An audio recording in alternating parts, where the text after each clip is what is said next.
Hi, this is Christopher Henningsen.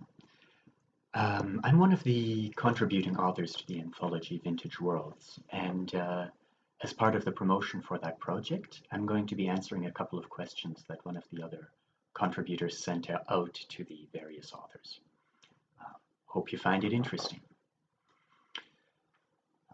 So, in your bio in Vintage Worlds 1, you mentioned that poems were used during the golden age of sci-fi as page fillers and features in their own right, which doesn't answer my question of what made you choose this form for The Martian Girl. Yes, so my contribution to the anthology was called The Martian Girl. Um, I was having pretty bad writer's block. I had an idea for this story, but the actual writing, the prose, was getting really difficult for me, even though, unlike with most writing projects, I knew basically all the beats of the story. I couldn't fill in the parts in between. And then I realized that the point of view character, the narrator of this story, is a bard.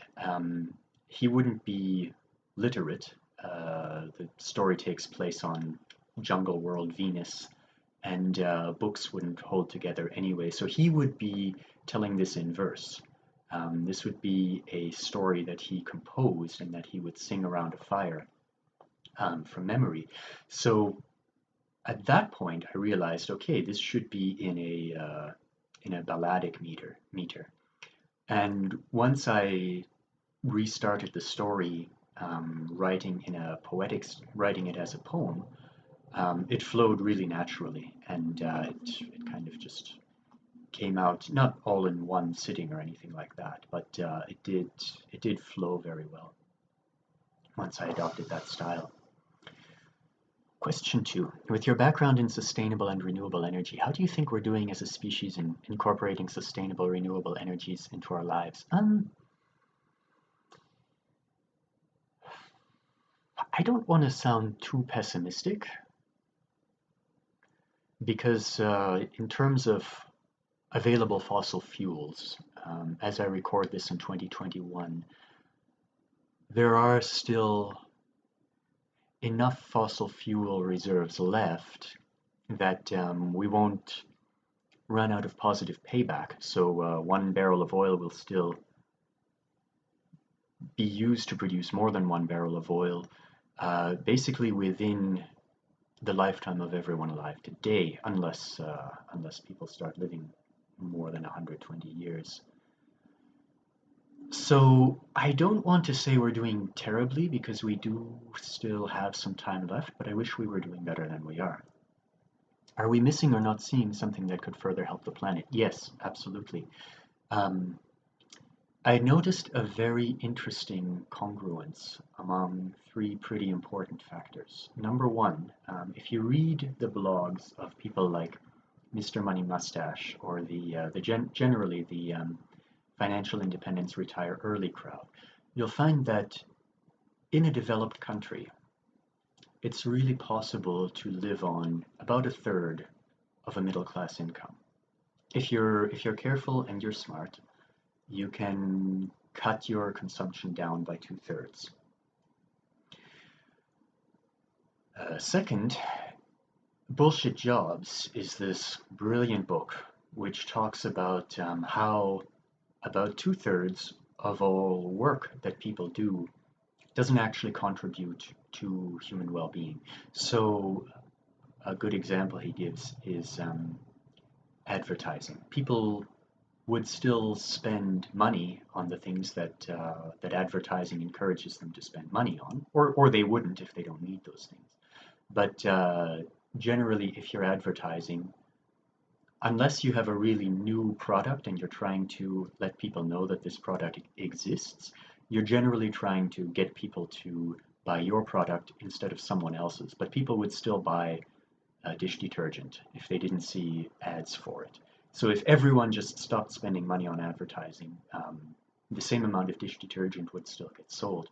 And is that is just something true to such a great degree. And there's various types of bullshit jobs that the author goes into that he makes a very convincing case that we really collectively only need to be working about a third as much as we currently are.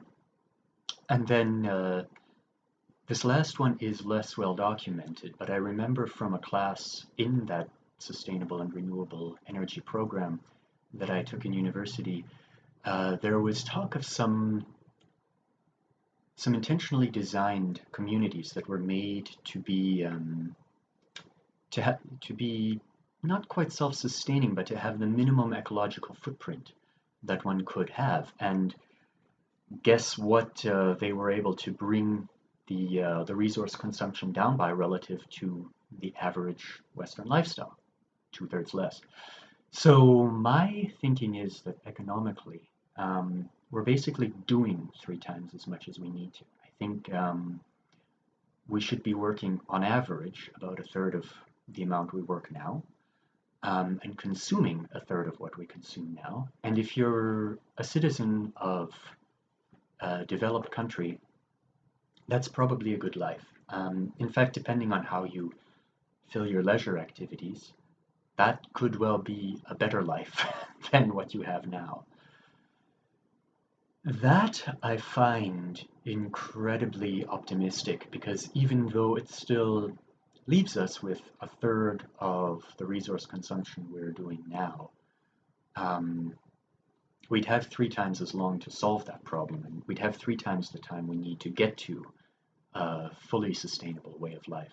And we'd have three times as much, well, that last one, the amount of extra human ingenuity we'd have if everyone had a lot more leisure time than they do now. Basically, if two-thirds of the time we spend at work were were spent on leisure activities, a lot of which is creative play, um, that would probably also compress the time required to get to a fully sustainable way of living in the world. Um, and this would obviously be on average. Some careers can simply disappear entirely, while others will probably take a lot longer to either automate or cut out of our consumption cycle. So there's obviously, this is a very high level analysis and the devil would be in the details, but I really believe that if we move to, societally moved to working and consuming a third of what we do now, um, as a lot of people thought we would in the 60s and 70s when they had leisure classes and they were looking at productivity, they didn't think consumption would rise in line with the rise in productivity. If we brought that back down, reduced the expectation of work to a third of what it is now, and the expectation of consumption to a third of what it is now, I think that would really that would be the best thing that I can see we could do to to bring about a more sustainable relationship to our atmosphere and biome. Okay, yeah, that was a very long-winded answer. I apologize, but it's something I think about a lot. Uh, Third question. Venus is the goddess of love, and in your poem, the planet acts as sanctuary and facilitator between Martians and Terrans who are at risk of starting an intersystem conflict. Did you deliberately plan it this way? No. Actually, the idea for the book came from this atomic horror trope of Venus being a matriarchal society with primitive men that kind of lurked at the campfire's edge, but all society on Venus being run by women, and them being very impressed by these square-jawed Terran astronauts who land. And so I was thinking about that trope in the context of the retro sci-fi, which is the premise of the anthology. And I thought, wouldn't it be interesting to get that story told from the perspective of one of these primitive men that lurk at campfire's edge. So I got this idea of a society where cities are all women and boys are ejected around the time that they start to enter puberty. And what would that Terran explorer landing and making friends with the matriarchs of Venus look like to one of the men that lives outside of the cities? That's where the idea came from, and the role of the planet that just kind of evolved naturally from that premise. What do you think is so soothing about the ballad as opposed to other forms such as prose? Do you think it reaches into us more? Ah, that's a really good question. The ballad is, I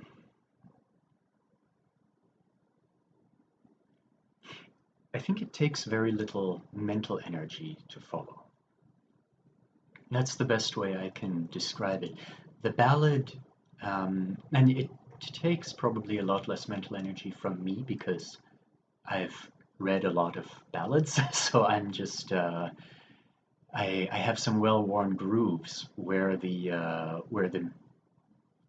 flow of a ballad goes, but I think it has an easy rhythm, and it's easy to slip into it. Uh, so maybe almost the opposite. Maybe it's easy to immerse oneself in a ballad because the rhythm is very simple. Like I think about a book like The Great Gatsby, which a lot of people say reading it feels like listening to a very good jazz performance. Um, I think there's something to that. There's a rhythm to reading, and when that rhythm is predetermined by an iambic pentameter, it lets us free up. Um, it lets us free up the parts of our mind that would be maybe expending effort on following the beats of the story, and it makes the imagery pop a bit more. All right, next question. Your career as an English teacher in a Chinese kindergarten sounds fascinating. Is there anything memorable that stands out from this time? Yes, actually. So I taught ESL in 2008 and 2009 um, in China. That was during the Hu Jintao era, so Xi Jinping's predecessor. And I'm pretty sure I independently came up with the Chinese social credit system. And it's a very interesting story how I did. So I had a double entry visa, which was issued from the time that I was given it, but there was a delay between when I was given this visa and when I entered China. And the school administrators where I was working thought that the 60 days that I had to leave and come back during was 60 days from when I entered China, not from when I got the visa. As a result, I left China no problem and went to Hong Kong, um, uncontroversially not China at the time. And when I tried to get back, they were like, "Oh, your visa's expired. What are you doing?" And so it became this whole thing. I was like just really stressed. Called the head of like the person who owned not just the school I worked at, but the not the franchise, the uh, the the the system of schools, like the entire brand. And she was trying to work things out, and it was just they weren't doing anything. But there was this one person. Oh, I forgot to mention this was during the swine flu epidemic, and being Canadian, they were paranoid about me bringing swine flu into China, which I had just been at for, well, a little more than 60 days, or no, a little less than 60 days in China. But they were they were concerned about that, and because I was stressed, I guess I registered on their automatic temperature sensing system, so they really thought I had some kind of disease and needed to be quarantined. So I was really like, I was pretty stressed. I was not having a good day. I thought I was going to get deported. I honestly thought that was pretty likely at that point. Um, and there was this one person. I don't know his name. He didn't really speak any English. Not enough that he could explain much to me. But he was, I guess, the bureaucrat in charge of reentries, and he stayed like 2 hours past when he should have gone home to sort this thing out for me. Just absolutely went above and beyond. Really just, and the thing that really stuck out to me was I like I was so grateful to this guy. I tried to tip him, and that I guess like he wasn't offended. He was just like, "What the fuck are you doing?" Um, Again, like conveying all this in gesture. But I was so grateful to this guy, and I got that in a position like him, he couldn't accept a tip from someone who wanted to say like this guy has gone above and beyond. He deserves some kind of special recognition. But I thought, wouldn't it be cool if there was some kind of website because a country that big, really any country, but a country that big in particular, it runs on people who are willing to, you know, go home 2 hours late to their family to help out a stranger that they've never met, um, that they have no reason to feel warmly towards, and that even though he wants to, has no way of showing his appreciation to them. Um, I really wish there was some way that I could anonymously just give that guy the kudos that he deserved. I like to say that yeah, I invented the social credit system. I would have done it more as a reward, and the baseline is just the baseline. There's no falling below it, but you know.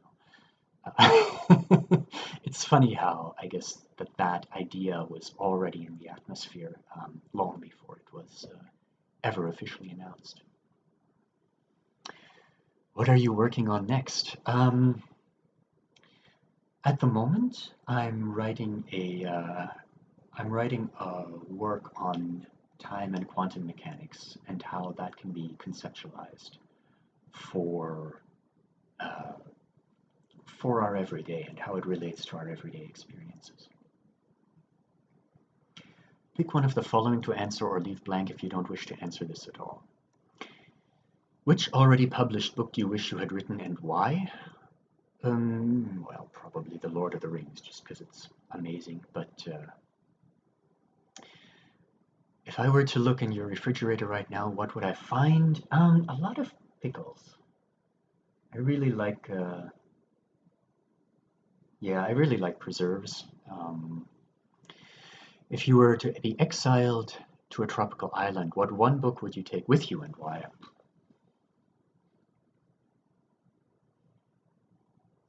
I mean, like probably a manual on how to survive on a desert island. But I think I get it's more about rereadability.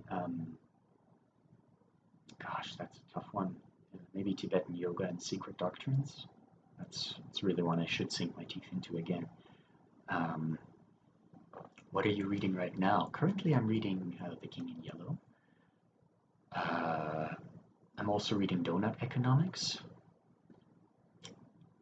and I have not yet picked up The Dichotomy of Leadership, but I want to read that one.